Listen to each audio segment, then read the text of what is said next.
नहीं बता रही है। निकल जाएगा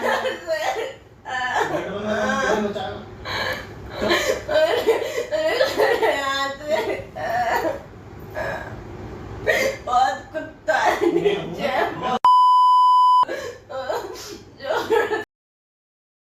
बहू ने रंग तब बदले जब बेटे है ही नहीं। लोग ऐसी कहावत कह रहे हैं। ये बताओ, दुख की घड़ी में ही तो पता चलता है कौन अपना है कौन पराया है। उसे तो पहले से ही आइडिया था, लेकिन ये नहीं आइडिया लग रहा था कि हाँ वो उसके साथ ऐसा। लोगों का कहना है बहू ने रंग तब बदले जब बेटे है ही नहीं। ये बताओ आप, दुख की घड़ी में ही पता चलता है ना कौन अपना है कौन पराया है। और सपना के ऊपर इतना दुख पड़ रहा है तो उसी को तो पता चलेगा कि कौन अपना है। दुख की घड़ी में कौन साथ दे रहा कौन नहीं साथ दे रहा। उस लड़की ने इतना सब कुछ सहने के बाद भी किसी को कुछ नहीं बताया। क्यों, ऐसा क्यों? आखिर तो सहना उसी को है ना। जो कुछ भी पड़ रहा है उसके ऊपर बीत उसी को रहा है। उसी को महसूस हो रहा है कि उसके साथ क्या हो रहा है, क्या गलत हो रहा है, क्या सही हो रहा है। आपको तो कुछ भी आइडिया नहीं है ना। जिसके ऊपर पड़ता है उसी को पता चलता है।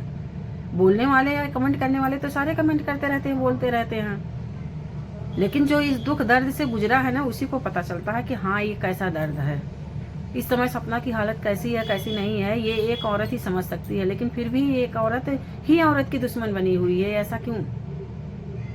दोस्तों प्लीज ऐसा कमेंट ना करो जिससे कि हाँ सपना को भी बुरा लगे और औरतों को भी बुरा लगे। एक औरत होके भी औरत का दर्द नहीं समझ पा रहे हो।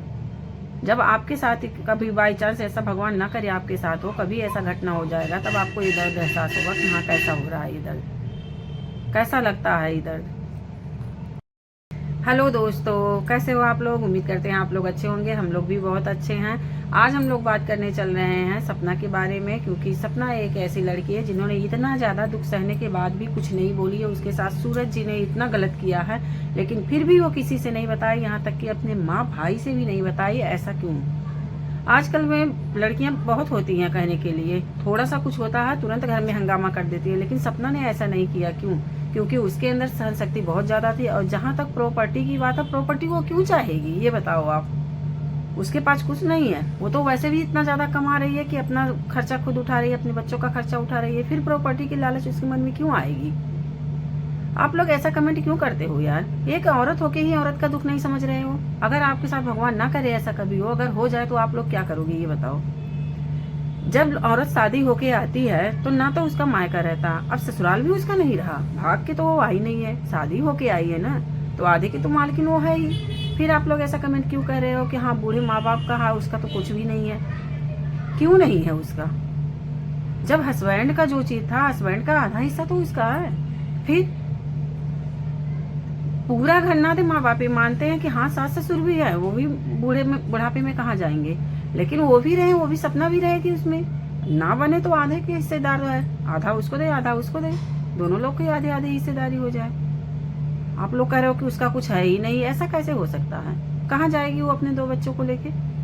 मानते हैं उसका दुख इतना बड़ा है, वो किसी से नहीं कुछ बताई, किसी के साथ कुछ भी नहीं शेयर की। लेकिन आप लोग तो समझो एक औरत हो, औरत का दुख नहीं समझोगे तो और किसका कौन समझेगा? बहुत औरतों के साथ ऐसा होता है कि आप ये मत सोचो कि हाँ सपना ही झूठ बोल रही है, नहीं, बहुत औरतों के साथ होता है। ये मेरे को खुद आइडिया है इस बात का, देखे भी हैं अपनी आंख से कि हाँ कैसे कैसे किस तरह से होता है। आदमी के रहने पे घर में औरतों की इज्जत होती है, जिस दिन आदमी नहीं रहेगा ना उस दिन औरत के साथ क्या होता है, ये जिसके साथ होता है वही औरत आइडिया लगा सकती है। कोई नहीं पूछता उस औरत को। आदमी है, लंगड़ा लूला भी है, लेकिन आदमी है तो बहुत ज्यादा औरत की इज्जत होती है, ये समझ लो। औरत का मान सम्मान आदमी के ऊपर ही डिपेंड करता है कि आदमी मान सम्मान औरत को दिलाएगा कि नहीं दिलाएगा, कैसा है, क्या करेगा क्या नहीं। राजवीर भैया के साथ बॉन्ड इतना अच्छा था सपना का, जब भी वीडियो आता था हम लोग सोचते थे हाँ राजवीर और सपना ही बहुत अच्छे हैं। लेकिन सूरज भैया के मामले में ऐसा नहीं कुछ आइडिया था कि हाँ सूरज भैया इतने हैवान इंसान है, इस तरह के इंसान है वो, इतना मारते पीटते। आप लोग को रिकॉर्डिंग सुना रहे हैं, फिर आप लोग को विश्वास होगा कि हाँ किस तरह के आदमी थे वो, किस तरह से जो कुत्तों की तरह मार रहे हैं एकदम। वही कि नहीं हुई चुप वही वही सुना और सुन सीधी बैठ पहले अब मेरे सुनना अब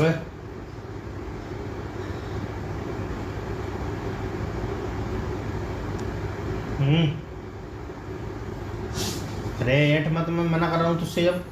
हाँ भगवान काम कर रही है, सुन पहले यहाँ बैठ, सीधी बैठ जा पहले। बैठो। हाँ ठीक है।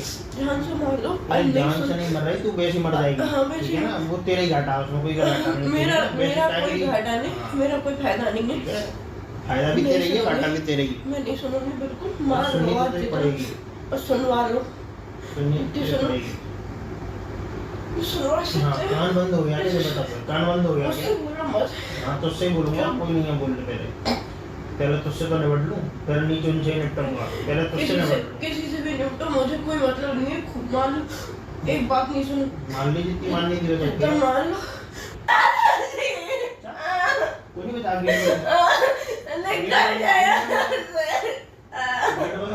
बचा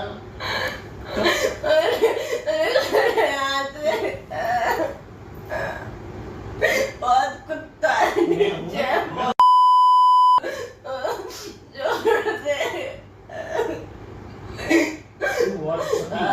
जोर से छोड़ दे मुझे,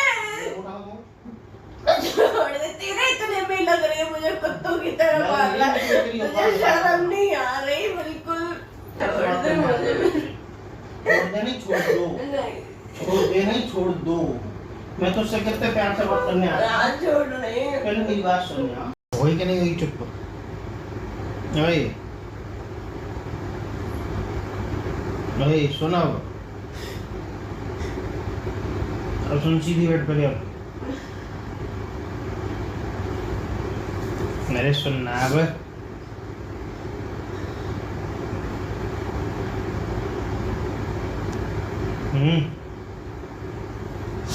अरे ऐठ मत, मैं मना कर रहा हूँ तुझसे जब। हाँ भगवान काम कर रही है, सुन पहले यहाँ बैठ, सीधी बैठ जा पहले। और हाँ, जहाँ तक अंशु की बात है, अंशु और सपना का बॉन्ड तो बहुत अच्छा था। वो भी उसे बहुत अच्छी भाभी मानती थी और सपना भी उसे अपनी बहन की तरह ट्रीट करती थी, सब कुछ उसका ख्याल रखती थी। वो दोनों बहुत अच्छे थे, नंद भाभी थे, लेकिन फिर भी बहन की तरह रहते थे। बहुत अच्छा बॉन्ड था दोनों का।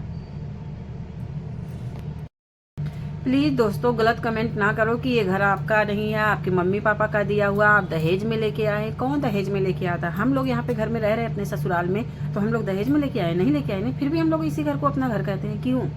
माँ के घर को अपना घर कहोगे? नहीं, ससुराल का घर ही अपना घर होता है। कुछ भी हो जाए, बहू का असली घर ससुराल का ही होता है। तो फिर सपना का क्यों नहीं? लोग ऐसे कर रहे हैं मायके से दहेज में लेके आई हो, ये वो फलाना। क्यों ऐसा? अगर सपना नहीं लेके आई है तो क्या उसकी सासू वहाँ अपने मायके से लेके आई घर? नहीं लेके आई, वो भी नहीं लेके आई है, उनका भी घर नहीं है। फिर इस तरह से किसी का घर नहीं हुआ। तो आप लोग गलत कमेंट ना करो यार। लोग कह रहे हैं आज सपना, जब उनके बच्चे नहीं है तब सपना ने आवाज उठाया, इसके पहले क्या कर रही थी सपना? तो भाई साहब आप ये बताओ, जब सपना आज आवाज उठा रही, जब उसके ऊपर आज बीत रहा है, तभी तो आवाज उठा रही है। नहीं तो उसे क्या पड़ी थी ऐसे आवाज उठाने की, किसी के ऊपर इतना गंदा इल्जाम लगाने की? और उनके सामने, उनके माँ बाप के सामने ही ये सब उनका लड़का कर रहा है। उनको भनक नहीं थी इस बात की? उनको भी तो आइडिया होगा कि उनका लड़का कैसे है, क्या कर रहा है, क्या नहीं कर रहा है। औलाद के लिए इंसान सब कुछ करता है, वो भी औलाद के लिए अपनी कर रहे हैं, लेकिन किसकी औलाद कैसी है, किस तरह की है, इसे तो माँ बाप को तो भनक लगनी चाहिए। या ऐसे ही औलाद है कि माँ बाप को औलाद के बारे में कुछ पता नहीं है। दो दो औलादें चली गई, उसका गम हम मानते हैं। थोड़ा गम, थोड़ा नहीं बहुत ज्यादा गम है, उन्हें मानते हैं। माँ बाप के लिए सहारा थे वो दोनों लोग। लेकिन सपना से पूछो उसका सहारा क्या? वो किसके सहारे रहेगी? उसकी तो पूरी जिंदगी पड़ी हुई है। तो उसके भी बारे में थोड़ा सोचो।